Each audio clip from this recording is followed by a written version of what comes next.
really have a right to be treated respectfully. We are unfortunately running out of time, but Peter, I just want to get one final thought from you. Are there words that are used to describe men that offend you? Not particularly, and if there are some I don't like, I certainly wouldn't want them banned, but it always goes back to that old adage, sticks and stones may break my bones, but there will always be something to offend a feminist. Peter Lloyd. No, that's just obnoxious. Peter Sorry, Lloyd, you have to give me a chance to respond to that. That is ridiculous. No, hang on, I won't do your show again if you don't let me respond to that. Go on, Kate, have a word. Come on, that's ridiculous. I mean, first of all, to allow somebody on there. I think the problem with what some people think feminism is that you have to bring people down in order to raise people up, but you don't have to do that. Like, you can raise women up to be in positions of power without pushing men down. I believe the world would be better if it were run by women. 3, 2, 1.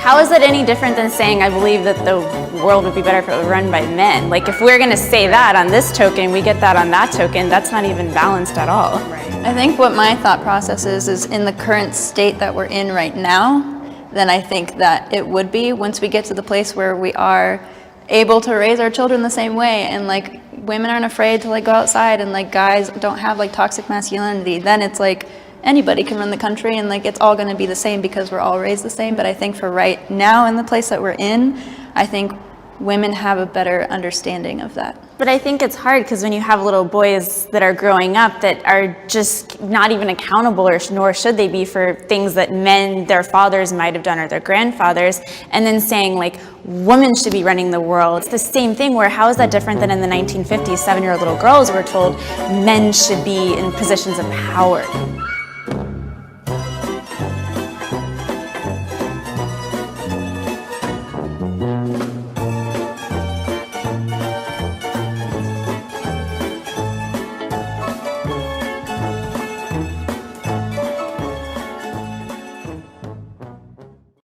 Let me just stop you so you don't waste a line of questioning.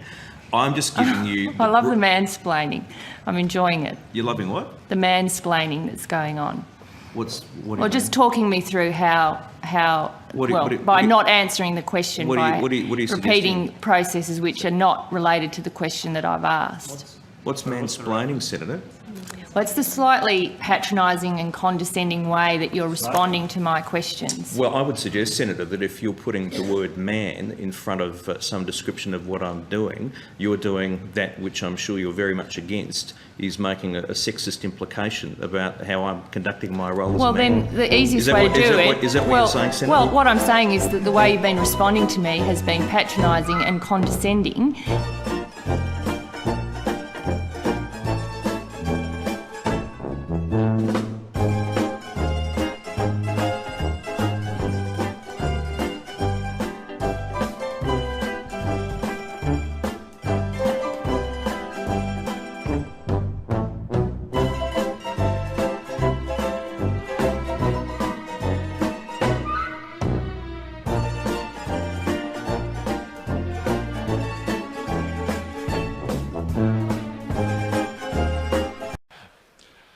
What is Oculus's approach to their clear gender gap, and how you're going to not port that into VR?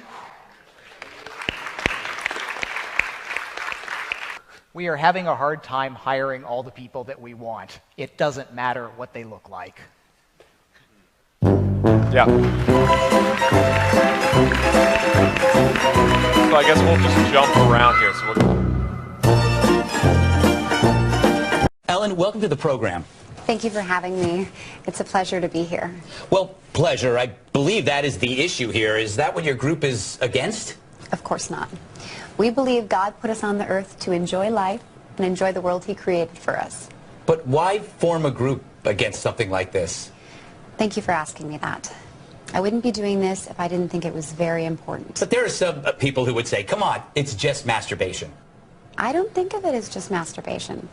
Frankly, I think of it as a tragedy.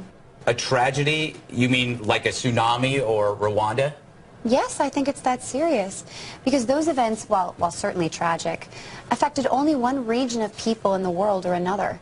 Well, masturbation, is a crime against God and against the person who does it to themselves. Young people all over the world are depriving themselves of the greatest gift that the Lord bestowed upon them at their birth, their purity and grace in His eyes. Well, that's very compelling. Let's bring in our next guest, comedian Louis C.K., whom some might describe as an aficionado of masturbation, a man who is well known for being a prolific masturbator, who even brags about it. Is that fair to say, Louis? Yeah, that's fair. In fact, you're the only person we could find who would come here to defend masturbation. Well, I like it. It's easy and it's fun and nobody gets hurt.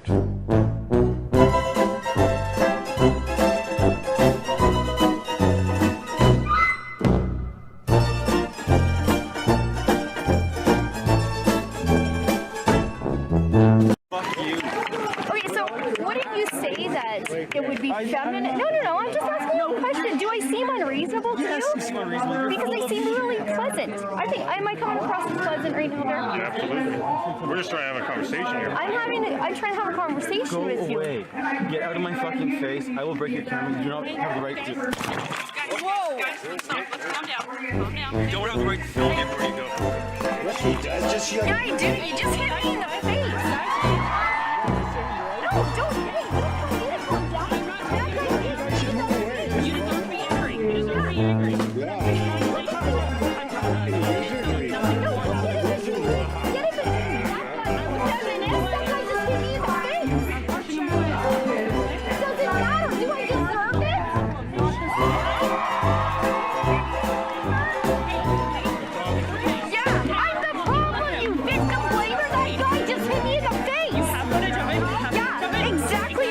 Security next. Good. Go do that, okay?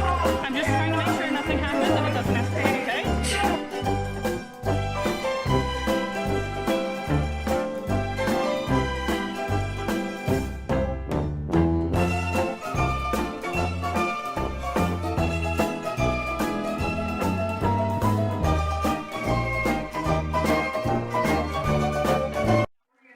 You don't have the right to film me before you go.